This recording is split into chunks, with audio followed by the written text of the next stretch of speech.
जत तालुक्यातील उमराणी येथील ग्रामपंचायत सदस्य अमर कांबळे याचा मध्यरात्री 1 वाजण्याच्या सुमारास अंतर्गत वादातून खून झाल्याची घटना घडली। बुधवारी सकाळी हा प्रकार उघडकीस आलाय। 8 दिवसांपूर्वी जत येथील एका युवकाचा भर दिवसा गजबजलेल्या चौकात कौटुंबिक वादातून तलवार हल्ला करून खून करण्यात आला होता।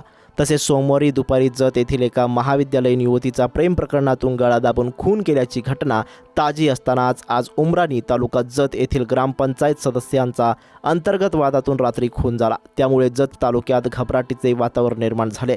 उमराणी ते सिंदूर रस्त्यावर ही घटना घडली आहे। पहिल्यांदा मंगळवारी सायंकाळी 7 वाजण्याच्या सुमारास 2 गटात भांडणे होऊन वादावादी झाली। पुन्हा मध्यरात्री 1 वाजण्याच्या सुमारास जाब विचारण्यासाठी गेला असता धक्काबुक्कीत डांबरी रस्त्यावर पडून डोक्याला मार लागून जागीच मृत्यू झाला असल्याचं सांगण्यात आलंय। पहाटे 5 वाजण्याच्या सुमारास त्याच्या मृतदेहावर शवविच्छेदन करून बुधवारी सकाळी त्याच्यावर अंत्यसंस्कारही करण्यात आले। जत पोलीस आरोपींचा तपास करीत आहेत।